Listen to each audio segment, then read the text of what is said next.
Static equilibrium, બરાબર. હવે static ઇક્વિલિબ્રિયમની તમને વાત કરું તો ભાઈ એક્ઝામ માટે બહુ જ ઇમ્પોર્ટન્ટ ટૉપિક છે. બહુ બધા પેપરની અંદર સ્ટેટિક ઇક્વિલિબ્રિયમ પૂછાયેલું છે.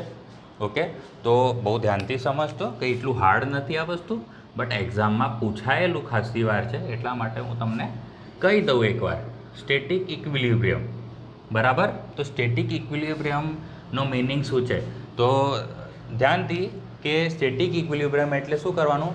તમારે એલ્જેબ્રિક સમ કરવાનો, સરવાળો કરવાનો ફોર્સીસનો અને એલ્જેબ્રિક સરવાળો કરવાનો મોમેન્ટનો. એનો આન્સર તમારે શું આવી જવું જોઈએ? 0 આવી જવું જોઈએ. હવે આનો મતલબ મેં સમજાવું તમને શું કહેવા માગું છું મેં. દેખો, હવે આપણે એક માણસ લઈ લો, એટલે બોડી લીધી, એટલે માની લો માણસ લઈ લીધો. હવે માણસને આપણે આમ બાજુ 5 ન્યૂટનથી ખેંચીએ છીએ, બરાબર, અને આમ બાજુ પણ આપણે શું કરીએ છીએ? 5 ન્યૂટનથી ખેંચીએ છીએ. સમજો છો? તો એનો મિનિંગ શું થશે? આ બોડી અહીંયાથી ખસે નહીં? ખસે ને. આમ બાજુ 5 ન્યૂટન તમે ધક્કો લગાડો છો, આમ બાજુ 5 ન્યૂટન ધક્કો લગાડો છો. એનું મિનિંગ કે આ બંને એકબીજાનો કેન્સલ આઉટ થઈ ગયા અને આ બોડી ત્યાં ને ત્યાં જ રહેવાની. એવી રીતે હું 5 ન્યૂટન ઉપર લગાડું છું અને 5 ન્યૂટન નીચેથી નીચે ખેંચું છું, તો પણ આ 5 ન્યૂટન ઉપરનું અને નીચેનું કેન્સલ આઉટ થઈ ગયું ને, બરાબર. હવે આ બધા આનો સરવાળો કરવો હોય, દેખો શું કરવાનું? એલ્જેબ્રિક મેં અહીંયા લખી દઉં, અને આ ટર્મ નથી લખતા તમે એક્ઝામ માટે, પછી માર્ક્સ નથી મળતા. Algebraic sum, algebraic summation, summation એટલે સરવાળો. કેવો સરવાળો? એલ્જેબ્રિક. સમજો છો? એલ્જેબ્રિક એટલે શું કહેવાય? સાઇન સાથે, વિથ સાઇન, એને આપણે એલ્જેબ્રિક કહેતા હોઈએ છીએ. જેમ કે હવે આની અંદર તમારે શું કરવાનું? એકને પ્લસ ને એકને માઇનસ માની લેવાનું. જેમ કે રાઈટ સાઈડને આપણે પ્લસ માની લઈએ તો લેફ્ટ સાઈડને માઇનસ માની લઈએ, ઉપરવાળાને પ્લસ માની લઈએ તો નીચેવાળાને માઇનસ માની લઈએ. તો ચલો એલ્જેબ્રિક સમ કરીએ આપણે. 5, કયો 5? ચલો એક સ્ટાર્ટ કરી દઈએ.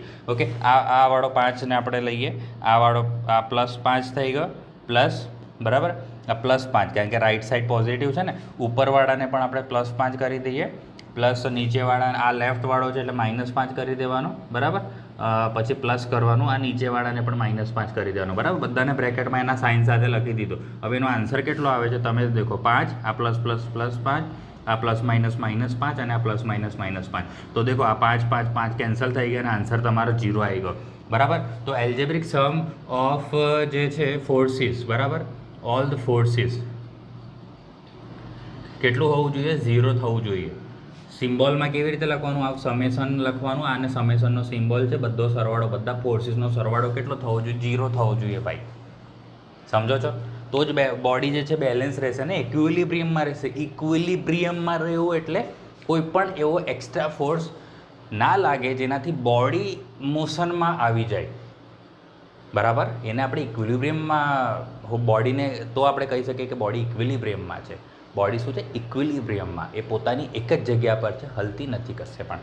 તો એને આપણે કહીએ છીએ ઇક્વિલિબ્રિયમ. હવે ઇક્વિલિબ્રિયમમાં લાગવા માટે આવા નંબર ઓફ ફોર્સીસ જો લાગતા હોય તો પછી શું કરવાનું? નંબર ઓફ ફોર્સીસ લાગી રહ્યા છે તો પણ બોડીને અગર ઇક્વિલિબ્રિયમમાં તમારે રાખવી છે તો શું કરવું પડે? પછી આનો સરવાળો કરવો પડે, અને આ સરવાળોનો આન્સર 0 આવે તો જ આપણે કહી શકીએ કે બોડી શું છે? ઇક્વિલિબ્રિયમમાં છે. અધરવાઇઝ અગર આ પ્લસમાં માઇનસમાં આવે તો એનો મિનિંગ કે રિઝલ્ટન્ટ ફોર્સ લાગી રહ્યો છે ને, બોડી મોશનમાં હશે. હવે અહીંયા એક પણ અગર તમે આ 5ના જગ્યાએ અહીંયા તમે આ 4 કરી દો તો આ લેફ્ટ સાઈડવાળું જે છે અહીંયા આપણે ક્યાં એડ કરેલું? અહીંયા છેલ્લામાં 4 એડ કરેલું, અહીંયા -4 થઈ જશે. આ -4 થઈ જશે ને એનાથી આ જે 5 છે ઉડે નહીં, એક વાળો 5 ઉડે નહીં, તો 5 - 4 અહીંયા 1 ન્યૂટનનો આન્સર આવશે. પ્લસમાં આવે છે, પ્લસમાં આવે છે એનો મિનિંગ શું થશે? આ રાઈટ સાઈડવાળો પ્લસમાં આવે છે એટલે બોડીની મોશન શું થશે? અત્યારે 1 ન્યૂટનના ફોર્સથી બોડીની મોશન રાઈટ હેન્ડ સાઈડ પર થશે. તો પછી આ બોડીને ઇક્વિલિબ્રિયમમાં ના કહેવાય ભાઈ. સમજો છો? ઇક્વિલિબ્રિયમમાં શું આન્સર? 0 આવવો જોઈએ. તો સેમ આ ફોર્સીસની વાત કરી, એવી રીતે મોમેન્ટનો સરવાળો પણ આપણો 0 આવવો જોઈએ, બરાબર ને. આ ફોર્સીસ તો સમજ્યા ને તમે, અને મોમેન્ટ તમે ભણી ગયા છે, બરાબર. તો પણ મેં તમને એકવાર બતાવી દઉં કે ફોર્સ ગુણ્યા ડિસ્ટન્સ કરીએ તો મોમેન્ટ મળતું હોય. મોમેન્ટ એટલે એક પોઈન્ટથી કોઈ વસ્તુને રોટેટ કરવી. જેમ કે આ પોઈન્ટને અહીંથી પકડ્યું ને, અહીંથી આપણે રોટેટ કરવું, અહીંથી ફોર્સ લગાડ્યો. ફોર્સ ગુણ્યા પરપેન્ડિક્યુલર ડિસ્ટન્સને આપણે મોમેન્ટ કહેતા હોય છે. તો આપણે શું કરવાનું? આ ફોર્સ લાગે છે તો મોમેન્ટથી શું થાય? કોઈ વસ્તુ રોટેટ થાય. મોમેન્ટ પણ પાછી ક્લોકવાઇઝ મોમેન્ટ અને એન્ટી ક્લોકવાઇઝ મોમેન્ટ આવતી હોય છે. તો આવી રીતે બધી જ બોડી પર લાગતી બધી જ ક્લોકવાઇઝ મોમેન્ટ અને બોડી પર લાગતી બધી જ એન્ટી ક્લોકવાઇઝ મોમેન્ટ બરાબર. એમાં તમારે પછી સાઇન એઝ્યુમ કરી શકો છો કે clockwise plus, anti clockwise minus. તો આ બધી જ મોમેન્ટનો અગર સરવાળો કરશો, ક્લોકવાઇઝવાળાના પ્લસ લેવાનું, એન્ટી ક્લોકવાઇઝવાળાને માઇનસ લેવાનું, અને બધાનો સરવાળો અગર 0 આવી જશે, આપણે એલ્જેબ્રિક સમ કરવાનું. બરાબર. તો આ બીજું થઈ ગયું. બીજી કન્ડિશન, 2 કન્ડિશન કરવાની બસ, એના પછી કોઈ કન્ડિશન નથી. શું કરવાની? એલ્જેબ્રિક સમ, એલ્જેબ્રિક સમેશન કોની? ઓફ ઓલ મોમેન્ટ્સ, બધી મોમેન્ટ્સની summation of m equal to 0. તો આ બે જ વસ્તુ છે ઇમ્પોર્ટન્ટ, કે summation of all the forces 0 થઈ જવું જોઈએ અને summation of all the moment 0 થઈ જવું જોઈએ. બધા ફોર્સીસનો એલ્જેબ્રિક સરવાળો શું થઈ જવું જોઈએ? 0 થવો જોઈએ, અને બધા જ સમેશનનો એલ્જેબ્રિક મોમેન્ટનો સરવાળો શું થઈ જવો જોઈએ? 0 થઈ જવો જોઈએ. બરાબર. એલ્જેબ્રિકનું ગુજરાતી મિનિંગ મને નથી ખબર ભાઈ, તમે બુકની અંદર જોઈ લેજો કે એલ્જેબ્રિકનું ગુજરાતી મિનિંગ શું છે. બરાબર. તો આ વસ્તુ થઈ ગયું આપણું સ્ટેટિક ઇક્વિલિબ્રિયમ. બરાબર. હવે નેક્સ્ટ ટોપિક તરફ આપણે જઈએ છીએ. નેક્સ્ટ ટોપિક જે આપણો છે ફ્રિક્શન છે. બરાબર.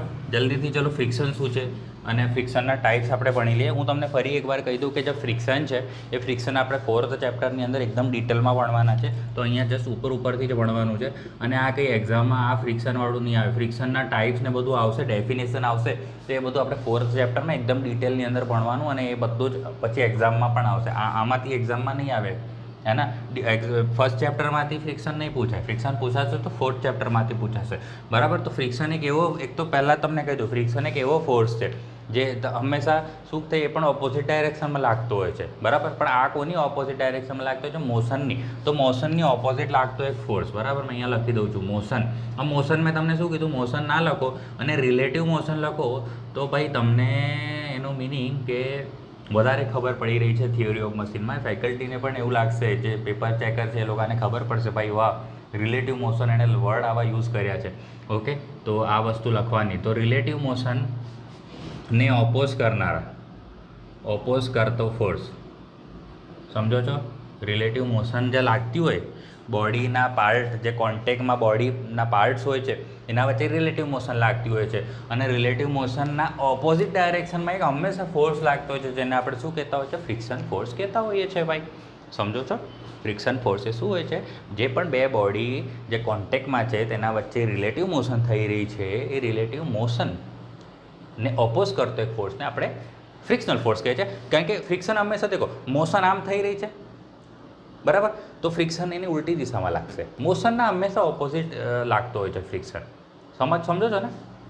તો આ હોય છે ફ્રિક્શન ફોર્સ, કાં તો ફ્રિક્શન પણ કહીએ છીએ આપણે. હવે ફ્રિક્શનના વાત કરીએ તો ફ્રિક્શનની અંદર આપણે ત્રણ ફ્રિક્શનની વાત કરી છે.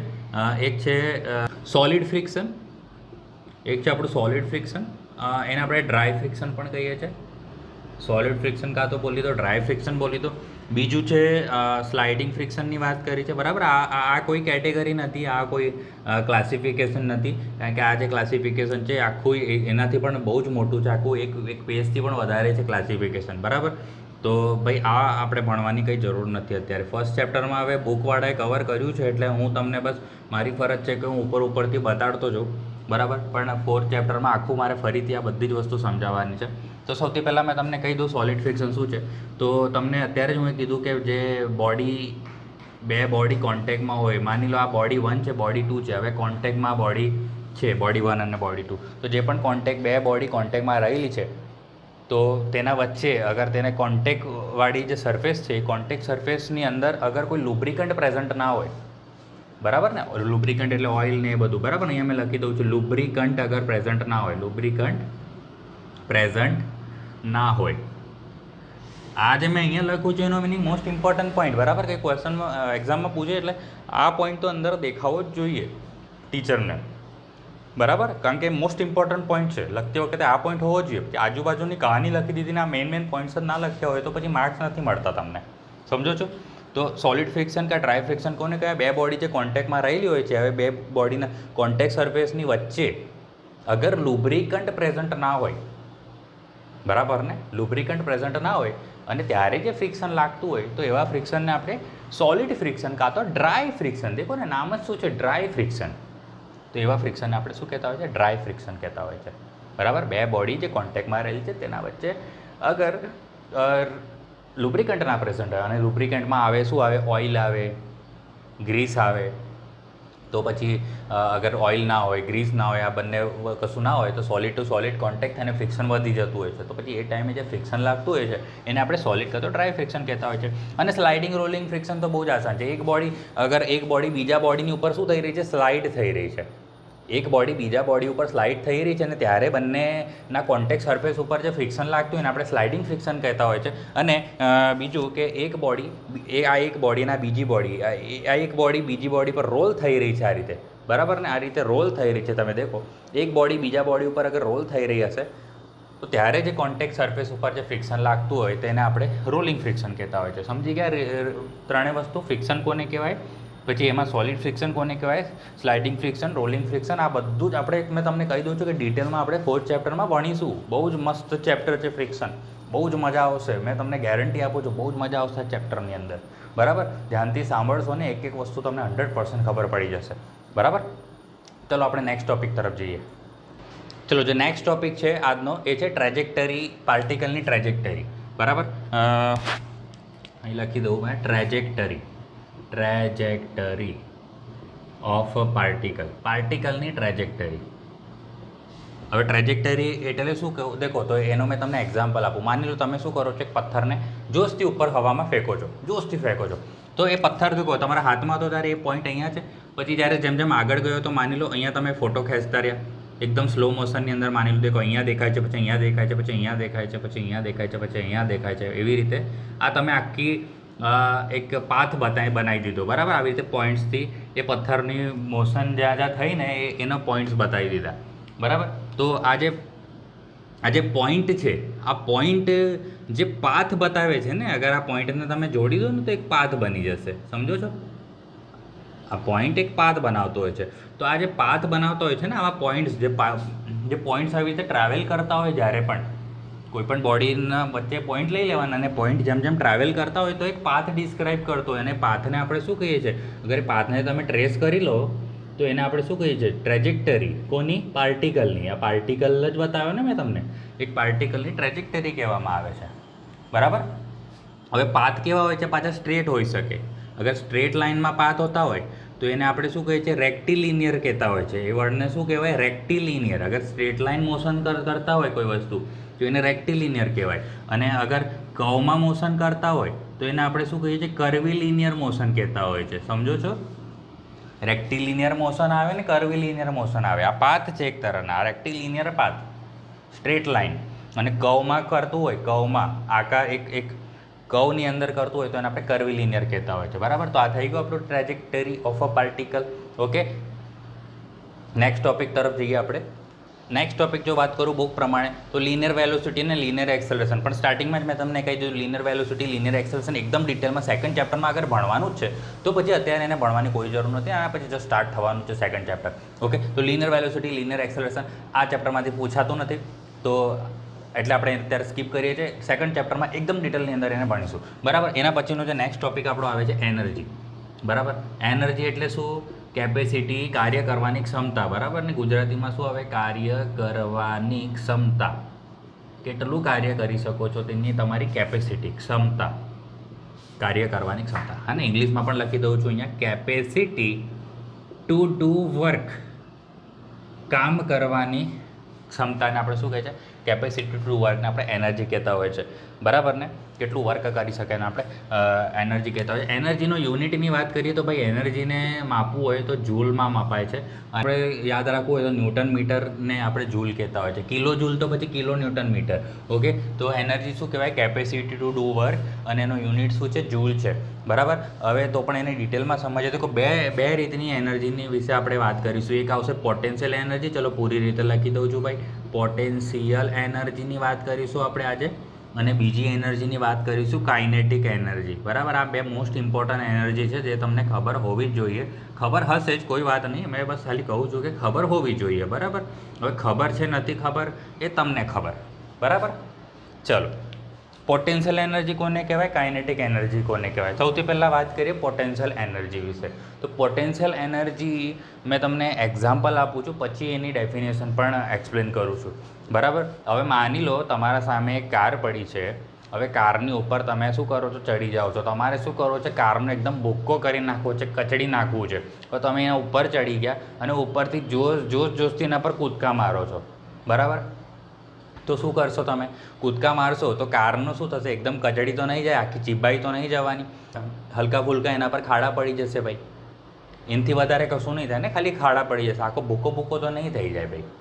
સમજો છો, કૂદાકૂદ ખાલી કરશો જેટલું કેપેસિટી છે તમારી, બરાબર. તો આ એક વસ્તુ થઈ ગઈ. હવે એનો બીજો કેસ લઈ લો. હવે તમને કારનો બુક જ કરવો છે તો શું કરો છો તમે, સીધા જતા રહો છો 50 માળની બિલ્ડિંગ પર જતા રહો છો અને 50 માળની બિલ્ડિંગ પરથી એ કાર પર તમે કૂદો છો. તો એનો મિનિંગ શું થઈ ગયો ભાઈ. અને એ 50 માળની બિલ્ડિંગ પરથી દેખો, વજન તો એટલું જ છે ને તમારું. તમે જ્યારે કાર પર ચડાવ્યા ત્યારે પણ તમારું વજન સેમ છે અને 50 માળની બિલ્ડિંગ પરથી જ્યારે કાર પર કૂદ્યા ત્યારે પણ તમારું વજન સેમ જ છે. બટ જ્યારે તમે પડો છો ત્યારે તમે દેખો છો કે કારના એકદમ ભૂકા થઈ ગયા, બરાબર. તમારે ભૂકા થઈ જશે, બરાબર. એ વાત મેં પણ માનું છું. આવું કશું કરતા નહીં ભાઈ, મહેરબાની કરીને. આ જસ્ટ એક્ઝામ્પલ આપું છું, ઓકે. તો કારના એકદમ ભૂકા થઈ જશે, સમજો છો. તો એનો મિનિંગ શું કે જેમ જેમ તમે હાઇટ પર ગયા તેમ તમારામાં એક એનર્જી આવવા લાગી, બરાબર. વાત તો શું થઈ ને, છો તો તમે જ ને, માસ તો એટલું જ છે ને. બટ બીજા કેસની અંદર શું થઈ ગયું, તમારી જે હાઇટ એટલી બધી ઉપર જતી રહી, એ 50 મંજિલની બિલ્ડિંગ જે હાઇટ એટલી છે એના કારણે તમારામાં એક એનર્જી આવી ગઈ, જેને આપણે શું કહીએ છીએ, પોટેન્શિયલ એનર્જી કહેતા હોય છે, બરાબર. તો પોટેન્શિયલ એનર્જી એટલે શું છે, પદાર્થમાં સમાયેલી હાઇટને કારણે, બરાબર. અહીંયા આપણે હાઇટ લખીશું, પોઝિશન લખી શકાય, એલ્ટિટ્યૂડ લખી શકાય, એલ્ટિટ્યૂડ, બરાબર. ધ્યાનથી, હાઇટ, પોઝિશન કે એલ્ટિટ્યૂડને કારણે, બરાબર. સમાયેલી હાઇટ, પોઝિશન, એલ્ટિટ્યૂડને કારણે પદાર્થમાં, અહીંયા કનેક્ટ કરેલું છે, પદાર્થમાં હાઇટ, પોઝિશન કે એલ્ટિટ્યૂડને કારણે સમાયેલી એનર્જીને આપણે શું કહીએ છીએ, પોટેન્શિયલ એનર્જી કહેતા હોય છે, બરાબર. જ બોડીમાં પોઝેસ થઈ જાય કે એનર્જી આવી જાય બોડીની અંદર. શેના કારણે આવી જાય, હાઇટને કારણે, એલ્ટિટ્યૂડને કારણે, પોઝિશનને કારણે, પદાર્થની પોઝિશનને કારણે તેમાં રહેલી એનર્જીને, પદાર્થની પોઝિશનને કારણે તેમાં રહેલી એનર્જીને આપણે શું કહેતા હોય છે, પોટેન્શિયલ એનર્જી કહેતા હોઈએ છીએ. જૂલમાં જ માપવાની ભાઈ, કારણ કે એનર્જી આવી ગયું એટલે જૂલ જ હોય. અને બીજું, અને ફોર્મ્યુલાની વાત કરું તો potential energy is equal two હોય છે mgh. યાદ રાખવાનું આ mgh. એમ શું છે, જે પણ પદાર્થ છે એનું માસ, જી છે આપણું ગ્રેવિટેશનલ એક્સલરેશન, અહીંયા જી એક્સલરેશન લખી દઉં છું શોર્ટની અંદર, ગ્રેવિટેશનલ એક્સલરેશન. અને દેખો, માસ તો સેમ જ છે. મેં તમને કીધું ને પહેલાં, તમે કાર પર કૂદતા હતા તો એ માસ તમારું એટલું છે, ને ઉપર જાઓ છો તો એ માસ કંઈ વધી નહીં જવાનું, માસ તો એટલું જ છે. તો માસ તો કોન્સ્ટન્ટ રહેશે અને ગ્રેવિટેશનલ એક્સલરેશન એ તો સેમ જ લાગવાનું છે ભાઈ. ગ્રેવિટેશનલ એક્સલરેશન 9.81 મીટર પર સેકન્ડ સ્ક્વેર, એ તો સેમ જ રહેશે. તો એક જ વસ્તુ ખાલી તમારા હાથમાં છે ને, હાઇટ. એક જ વસ્તુ છે તમારા હાથની અંદર કે હાઇટ. પોટેન્શિયલ એનર્જીને તમારે વધારવી ઘટાડવી છે તો હાઇટને વધારો ઘટાડો એટલે પોટેન્શિયલ એનર્જી વધશે કાં તો ઘટશે. હાઇટ વધારશો તો પોટેન્શિયલ એનર્જી વધશે, હાઇટ ઘટાડશો તો પોટેન્શિયલ એનર્જી ઘટશે. સમજી ગયા? તો આ છે પોટેન્શિયલ એનર્જી, બરાબર. હવે બીજી કાઇનેટિક એનર્જી સમજ્યા. કાઇનેટિક એનર્જીનો મેં તમને એક્ઝામ્પલ આપી દઉં. હવે માની લો તમારા સામે કોઈ દિવાલ છે, હવે દિવાલને તમારે તોડવી છે. તો તમે શું કરો છો, એ દિવાલને તોડવી છે તો પાછી કાર લઈને જ ઊભા છો. એ કાર લઈને ઊભા છો અને એકદમ કારને શું કરો છો, દિવાલની એકદમ નજીક છે અને કારને જસ્ટ શું કરો છો, કારને સ્ટાર્ટ કરો છો અને ધક્કો મારો છો દિવાલની અંદર નાખી દો છો એ કારને, બરાબર. આવું પણ પાછું કરવાનું નથી. મેં તમને પાછું કહી દઉં કે કારની અંદર તમે ધક્કો મારશો, તમે દેખશો તો દિવાલમાં કદાચ અગર કારમાં બહુ દમ નહીં હોય તો એ દિવાલને જે હલકી ફુલકી ક્રેક ડેવલપ કરશે, કાં તો દિવાલને કશું નહીં થાય, બહુ જાડી દિવાલ હશે તો, બરાબર. તો એ કારથી તમે જે સ્ટાર્ટ કરી, જગ્યા બહુ ઓછી છે ને, બહુ ઓછી મોશન, કારણ કે સ્પીડ કેટલી લઈ લેશે કાર થોડીક જગ્યાની અંદર, સમજો છો. તો સ્પીડ ઓછી હશે તો દિવાલનું કશું નહીં થાય, થોડી ઘણી ક્રેક પડશે. અને બીજો કેસ, તમે એકદમ દૂરથી 1 કિલોમીટર દૂરથી ફૂલ સ્પીડની અંદર આવી રહ્યા છો, એકદમ ફૂલ સ્પીડમાં, અને દિવાલની અંદર ઘૂસેડી દીધી, તો શું થશે, દિવાલના ભૂકા થઈ જશે, બરાબર. હવે દેખો, હવે પણ વસ્તુ સેમ થઈ રહી છે. પહેલાં પણ કારનું માસ ને તમે અંદર એ જ હતા અને દૂરથી આવ્યા જ્યારે એકદમ સ્પીડમાં આવ્યા ત્યારે પણ એ જ વસ્તુ છે. તો પહેલા કેસ ને બીજા કેસમાં શું ડિફરન્સ થઈ ગયો કે બીજા કેસની અંદર પદાર્થની અંદર તમારા અંદર શું થાય કે એક એનર્જી આવી ગઈ, એ એનર્જીને આપણે શું કહીએ કાઇનેટિક એનર્જી. હવે એ એનર્જી શેના કારણે આવી? મોશનને કારણે, ગતિને કારણે. સમજો છો? તો પદાર્થમાં હવે બીજું મોશનને કારણે, બરાબર, પદાર્થમાં મોશન, ગતિને કારણે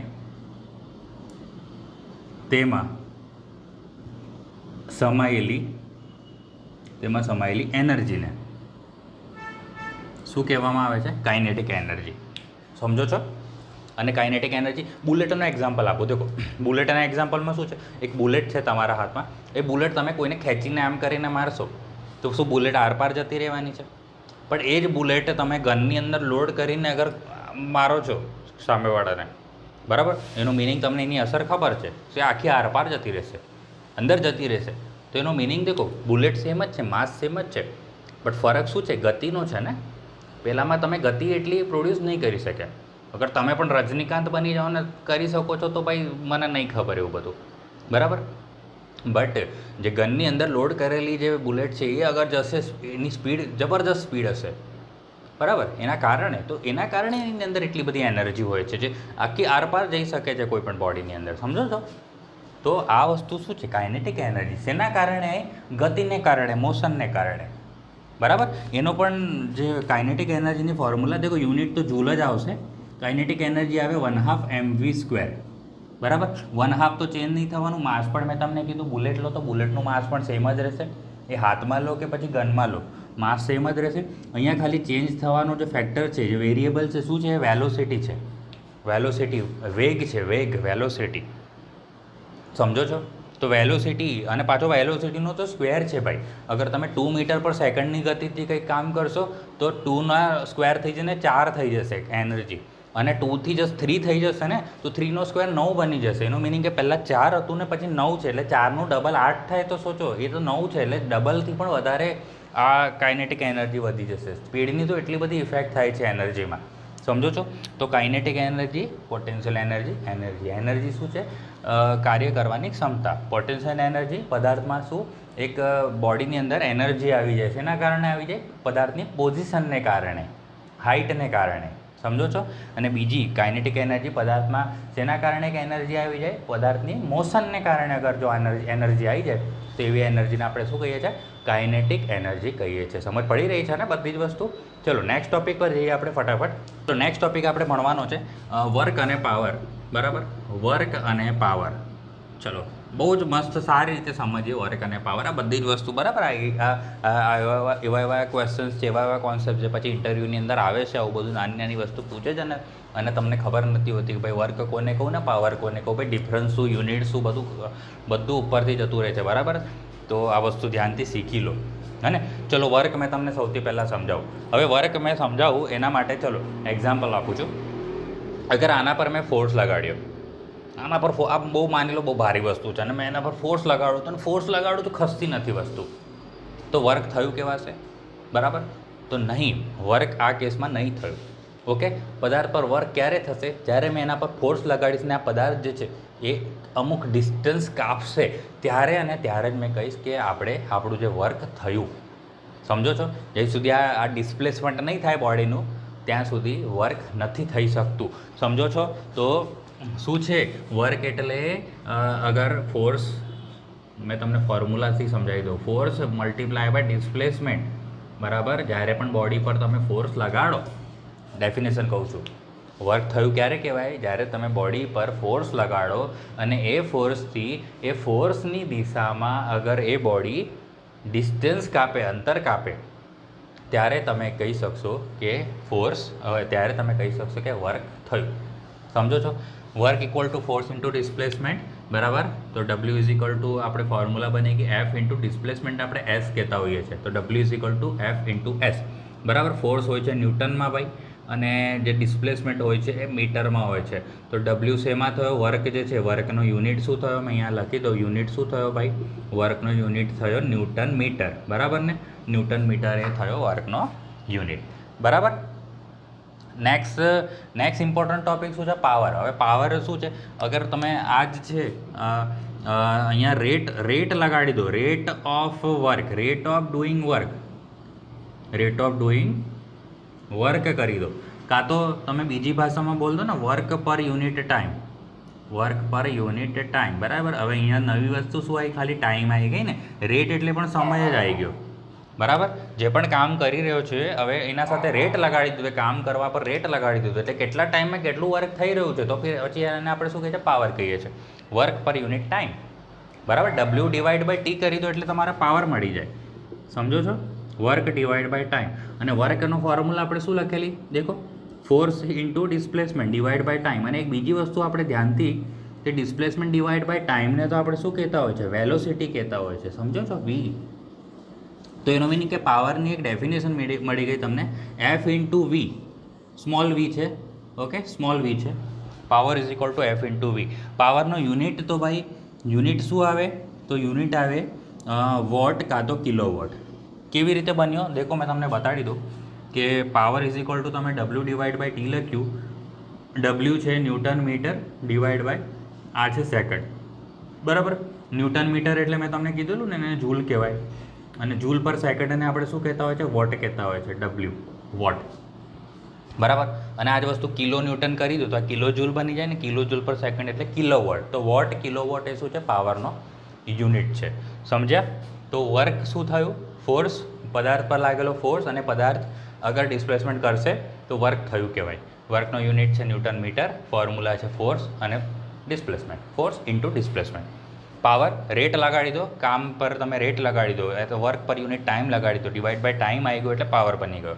ફોર્મ્યુલા દેખો કેવી રીતે બની રહી છે, યુનિટ તમારે યાદ રાખવાનું, બરાબર, કે વોટ થાય છે, જૂલ પર સેકન્ડ. જૂલ ક્યાંથી આવ્યું તો ન્યૂટન મીટર, મેં તમને કીધું ને ન્યૂટન મીટર એટલે જૂલ, બરાબર. તો વર્ક થઈ ગયું, પાવર થઈ ગયું. ને આજના લાસ્ટ ટોપિક રહી ગયો આપણો, ઓકે. લાસ્ટ ટોપિક આપણો આજે છે કે એની અંદર આપણે ભણવાના છે મિકેનિકલ એડવાન્ટેજ, એક છે વેલોસિટી રેશિયો, એના પછી આપણે ભણવાના છે એફિશિયન્સી અને બસ લો ઓફ મશીન. આ બધા કનેક્ટેડ છે, લો ઓફ મશીન. આટલી વસ્તુ થઈ ગઈ એટલે આજનું આપણું લેક્ચર કમ્પ્લીટ થઈ ગયું, બરાબર. હવે 2 મિનિટ લાગશે સમજતા. દેખો મિકેનિકલ એડવાન્ટેજ હું તમને સમજાવી દઉં કે મિકેનિકલ એડવાન્ટેજ જે લોડ, દેખો 2 વસ્તુ યાદ રાખવાની, લોડ અને એફર્ટ, લોડ એન્ડ એફર્ટ, બરાબર. તો અગર તમે જેટલું લોડ લિફ્ટ કર્યું, લોડ લિફ્ટેડ ડિવાઈડ બાય કેટલો એફર્ટ એપ્લાય કર્યો, બરાબર. તો એને આપણે શું કહીએ છીએ, મિકેનિકલ એડવાન્ટેજ. જેટલો પણ એફર્ટ, ડિવાઈડમાં શું છે એફર્ટ, તો જેટલો એફર્ટ એપ્લાય કર્યો એના કમ્પેરમાં કેટલું લોડ તમારું લિફ્ટ થયું, તેને આપણે શું કહેતા હોય છે, મિકેનિકલ એડવાન્ટેજ, બરાબર ને. કોઈ વસ્તુ તમારે લિફ્ટ કરવી છે, ફોર એક્ઝામ્પલ કોઈ લિફ્ટ કરવી છે, તો માની લો આ મોટો પથ્થર છે અહીંયા, અને તમે એને અહીંથી લગાડશો, બરાબર, અને અહીંયા એફર્ટ લગાડશો, આ પી છે અને આ લોડ લિફ્ટેડ, સમજો છો. તો કેટલો એફર્ટ લગાડ્યો, અહીંયા પી લગાડી દઈએ, આ W ડિવાઈડ બાય P કરી દઈએ, બરાબર. તો કેટલો એફર્ટ લગાડો છો એના કમ્પેરમાં તમે કેટલો લોડ લિફ્ટ કરી શકો છો, ઓકે. તો અગર તમે, તો આને આપણે મિકેનિકલ એડવાન્ટેજ કહીએ, બરાબર. અને આ જેટલું તમે લાંબુ કરતા જશો એટલું તમારે આ પી એફર્ટ જે છે એ ઓછો લગાડવો પડશે, એટલે આ ડિનોમિનેટર ઓછો થતો જશે, બરાબર. આ તો આપણે સેમ જ રાખી રહ્યા છે, આ ઓછું થશે, ડિનોમિનેટર ઓછું થાય, એનું મિનિંગ કે મિકેનિકલ એડવાન્ટેજ પછી વધતો જશે, સમજો છો. તો જેટલું મિકેનિકલ એડવાન્ટેજ વધારવો છે તો આ લોડ અને એફર્ટને સાથે કેલ્ક્યુલેશન્સ કર્યા કરવાના, તો એનાથી તમને મિકેનિકલ એડવાન્ટેજ મળ્યા કરશે, બરાબર. એવી બહુ બધી વસ્તુ આપણે સ્કૂલ લેવલમાં ભણી ગયા છે મિકેનિકલ એડવાન્ટેજ વિશે, ઓકે. તો સિમ્પલ ભાષામાં કહીએ mechanical advantage load lifted divide by effort apply. કેટલો એફર્ટ એપ્લાય કરો છો કેટલું લોડ લિફ્ટ થાય છે કમ્પેર ટુ તમે કેટલો એફર્ટ લગાડો છો લોડને લિફ્ટ કરવા માટે, તેને આપણે મિકેનિકલ એડવાન્ટેજ કહેતા હોય છે. વેલોસિટી રેશિયો દેખો, ડિસ્ટન્સ, આમાં ડિસ્ટન્સ આવે, ડિસ્ટન્સ કોણ ટ્રાવેલ કરે છે, ટ્રાવેલ્ડ બાય એફર્ટ. તો ડિસ્ટન્સ, એફર્ટે કેટલું ડિસ્ટન્સ ટ્રાવેલ કરવું પડે છે અને આપણે વાય કહીશું, ડિસ્ટન્સ ટ્રાવેલ બાય એફર્ટને આપણે વાય કહીશું, ઓકે. અને divide by distance travel by load, તેને આપણે શું કહીશું, એક્સ કહીશું, ઓકે. તો વેલોસિટી રેશિયો શું બની ગયો, વાય અપોન એક્સ બની ગયો, સમજ્યા. તો આ થઈ ગયું વેલોસિટી રેશિયો. કેટલું ડિસ્ટન્સ એફર્ટે કાપ્યું, કોના કમ્પેરમાં, લોડે કેટલું ડિસ્ટન્સ કાપ્યું તેના કમ્પેરમાં, ઓકે. હવે લાસ્ટ વસ્તુ રહી ગઈ એફિશિયન્સી. લો ઓફ મશીન તો જલ્દી થઈ જશે, ઓકે.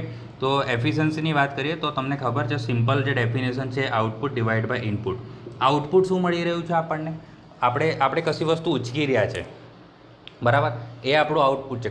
માનો કે વસ્તુ ઉઠાઈ રહ્યા છે, વસ્તુ ઉઠી રહી છે, એ આપણો શું છે? આઉટપુટ છે. અને ઇનપુટ એના માટે શું આપી રહ્યા છે? આપણે એફોર્ટ આપી રહ્યા છે, એ આપણું ઇનપુટ છે. બરાબર, એનું મિનિંગ કે આઉટપુટ શું થાય? આઉટપુટ આપણે વાત કરીએ તો લોડ લિફ્ટેડ ડબલ્યુને આપણે શું કહીએ છીએ? આઉટપુટ કહીએ. બટ મેં તમને શું કીધું? ખાલી આપણે વર્કની વાત કરેલી ને, કે ફોર્સ આપીએ અને ડિસ્ટન્સ ખસે તો જ એને વર્ક થયું કહેવાય. તો આઉટપુટ શું કરવું પડે? પછી લોડ ગણ્યું, પણ લોડે ડિસ્ટન્સ કેટલું કાપ્યું એ પણ લખવું પડશે ને. તો લોડે કેટલું ડિસ્ટન્સ કાપ્યું? આપણે એક્સ લીધેલું, ડબલ્યુ ઇન્ટુ એક્સ. એવી રીતે ઇનપુટમાં આપણે એફોર્ટ એપ્લાય કર્યો એ, અને એફોર્ટે અંતર કાપ્યું એ, એટલે પી ઇન્ટુ વાય. તો થોડું અરેન્જમેન્ટ કરી નાખીએ. હવે આ બંનેને આપણે એકસાથે લઈ લઈએ, ડબલ્યુ બાય પી, અને આ જે વાય છે, આ એક્સને આપણે વાયની નીચે લઈ લઈએ, તો વાય બાય એક્સ. હવે ડબલ્યુ બાય પી આપણે દેખો, ડબલ્યુ બાય પી આપણે શું લઈને આવ્યા છે? મિકેનિકલ એડવાન્ટેજ, આ એમ એ લખી દઈએ. અને ડિવાઇડમાં વાય બાય એક્સ આપણે દેખો અહીંયા શું લઈને આવ્યા છે? Velocity ratio. સમજ્યા? તો આ બની ગયું. દેખો એફિશિયન્સી આપણે આઉટપુટ ડિવાઇડ બાય ઇનપુટ ગણવી છે, આ રીતે ગણી લો. W into X divide by P into Y લખવું છે, તો આ લખી દો. કાં તો એક ફોર્મ્યુલા મળી રહી છે આપણને, mechanical advantage divide by velocity ratio. બરાબર, તો ચલો આ થઈ ગયો. હવે આજનો એકદમ નાનો અમથો ટોપિક બચી ગયો છે, લો ઓફ મશીન. બરાબર, તો લો ઓફ મશીન શું કહે છે? ગ્રાફની મદદથી સમજીએ આપણે કે આ અહીંયા આપણે એફોર્ટ એપ્લાઇડ લગાડી દઈએ, અને અહીંયા આપણો જે લોડ લિફ્ટ થવાનો છે તે, બરાબર, લોડ લિફ્ટ થવાનું છે એટલે ડબલ્યુ. બરાબર, હવે એફોર્ટ આપણે એપ્લાય કરવાનું સ્ટાર્ટ કરીશું તો સૌથી પહેલાં તો અમુક શું થશે? ફ્રિક્શન હશે, એને બદલે ઓવરકમ કરવું પડશે. એનું મિનિંગ કે પહેલો આપણો અમુક એફોર્ટ તો વેસ્ટ જ થઈ જવાનો છે. ત્યાં સુધી તો વેટ ઉચકાયું જ નહીં હોય. અમુક એફોર્ટ તો આપણે પહેલાં એપ્લાય કરવો પડે ને, ફ્રિક્શનને ઘટાડવા નહીં, ફ્રિક્શનને ઓવરકમ કરવા માટે. બરાબર, કઈ વસ્તુ મોટો ઓબ્જેક્ટને આપણે ખસાડવો છે તો પહેલાં એ ફ્રિક્શનને ઓવરકમ કરવું પડશે. પહેલાં તો અમુક ધક્કો જ લગાડીશું તો વેસ્ટ જ જતો રહેશે. તો એટલા માટે અહીંયા દેખો ડબલ્યુ તો આમ તરફ જઈ જ નહીં રહ્યું, ખાલી એફોર્ટ જ વધી રહ્યો છે. હવે એકવાર ફ્રિક્શન ઓવરકમ થઈ ગયું પછી જે આવશે, હવે આવો કંઈક ગ્રાફ મળશે આપણને. આને આપણે લિનિયર ગ્રાફ કહીએ છીએ. એનું મિનિંગ કે લો ઓફ મશીન શું કહે છે? કે તમારું જે એફોર્ટ અને જે લોડ છે એ બંને વચ્ચે શું હશે? લોડ વચ્ચે લિનિયર રિલેશનશિપ હોય છે. એ બંને શું હોય છે? લિનિયર રિલેશનશિપ બનાવે છે. લિનિયર રિલેશનશિપ એટલે આવું કંઈક રિલેશનશિપ બનાવે છે. સમજો છો? આ તમે મેથ્સની અંદર ભણ્યા હશે, સ્લોપ ને બધું. તો અગર તમારે સ્લોપ ફાઇન્ડ કરવો છે તો આને વાય લખી દો અને એક્સ લખી દો, તો એમ ઇઝ ઇક્વલ ટુ મેં વાય બાય એક્સ લખી શકું. કાં તો અહીંયા આગળ થીટા હશે તો પછી આ ટેન થીટા, એવી રીતે આ સ્લોપ ફાઇન્ડ કરવો છો તો આવી રીતે સ્લોપ ફાઇન્ડ કરી શકો છો. અને આને આપણે ઇન્ટરસેપ્ટ સી કહેતા હોય છે. બરાબર, મેથ્સમાં આપણે ભણેલા કે આ ઇન્ટરસેપ્ટ શું છે? સી છે. ઓકે, તો આ ફોર્મ્યુલા બનશે P is equal to M W plus C. આ ફોર્મ્યુલા બનશે એફોર્ટ એપ્લાઇડની. તો આ લિનિયર રિલેશનશિપની ફોર્મ્યુલા છે ભાઈ. અને ક્યાંથી આવી? તો મેથેમેટિક્સમાં આપણે તમે દેખી લેજો, મેથ્સ 1માં છે મારા ખ્યાલથી. મેથ્સ 1ની અંદર આપણે ભણેલા છે. બરાબર, એ તમે જોઈ લેજો. મને યાદ નથી મેથ્સ 1માં કે 2માં આવી છે. ઓકે, તો ચલો 2માં આવી છે મારા ખ્યાલથી, મેથ્સ 2માં આવ્યું છે. ઓકે, તો પી શું છે ભાઈ? એફોર્ટ છે. આ તો મેં તમને સમજાવી દીધું. અને ડબલ્યુ શું છે? લોડ છે. અને એમ જે છે એને આપણે સ્લોપ કહેતા હોય છે. સ્લોપ, ઢાળ, એને આપણે સ્લોપ કહેતા હોય છે. અને સી શું છે? એ સીને આપણે મેથ્સની ભાષામાં કહીએ તો ઇન્ટરસેપ્ટ છે. ઇન્ટરસેપ્ટ. અને અહીંયા અગર ઇન્ટરસેપ્ટનો અહીંયા મિનિંગ સમજવો છે તો એને આપણે શું કહીએ છીએ? ઇનિશિયલ ફ્રિક્શન કહેતા હોય છે. ઇનિશિયલ એટલે સ્ટાર્ટિંગનું ફ્રિક્શન. કોઈપણ લોડ ઉચકવા માટે પહેલાં આપણે ઇનિશિયલ ફ્રિક્શનને ઓવરકમ કરવું પડે. એટલો એફોર્ટ તો આપણો વેસ્ટ જ જવાનો છે. બરાબર, અને એના પછી આવી લાઇન બનશે. અને એ જે લાઇન દેખો તમે દેખાઈ રહેશે, લિનિયર છે. જેટલો લોડ ઉચકવો છે એટલો એફોર્ટ પણ એપ્લાય સાથે કરવો પડશે. જેટલો લોડ વધતો જશે એટલો તમારે એફોર્ટ પણ વધારવો પડશે. એનું મિનિંગ કે લિનિયર રિલેશનશિપ બનાવે છે. ચલો, તો આજનું લેક્ચર આપણું કમ્પ્લીટ થઈ ગયું છે. આપણે બધી જ ડેફિનેશન એકદમ ડિટેલમાં સમજી છે. બધી જ વસ્તુ ડિટેલમાં મેં તમને એક્સપ્લેન કરી છે. આઈ હોપ કે તમને બધી જ વસ્તુ આજે સમજી હશે, ખબર પડી ગઈ હશે. તમે પોઝ કરીને નોટ્સ પણ બનાવી લીધી હશે. કંઈ વાંધો નહીં. અગર નોટ્સ ના બનાવી હોય તો શાંતિથી બેસીને નોટ્સ બનાવી લેજો. બરાબર, તો આઈ હોપ કે આજના બધા કોન્સેપ્ટ તમારા ક્લિયર થઈ ગયા હશે. અને વિડીયો અગર તમને આજે સારો લાગ્યો તો લાઈક કરજો અને વધારેમાં વધારે લોકો જોડે શેર કરજો, કે જે આપણે આ બધી જ વસ્તુ જે નોલેજ છે વધારેમાં વધારે લોકો જોડે શેર થાય.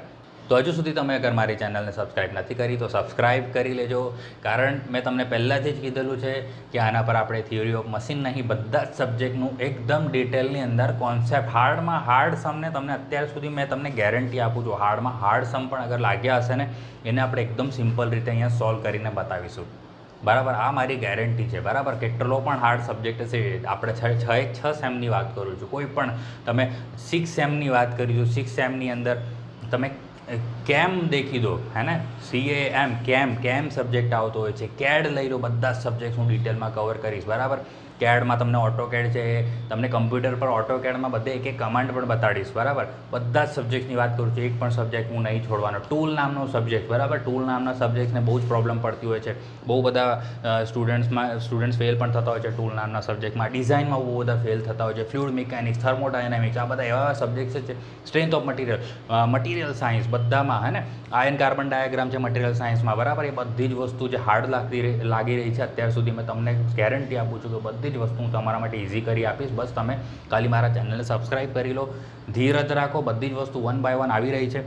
ઓકે, ચલો હવે મળીએ છીએ નેક્સ્ટ વિડીયોમાં. થેન્ક યુ, જય હિન્દ.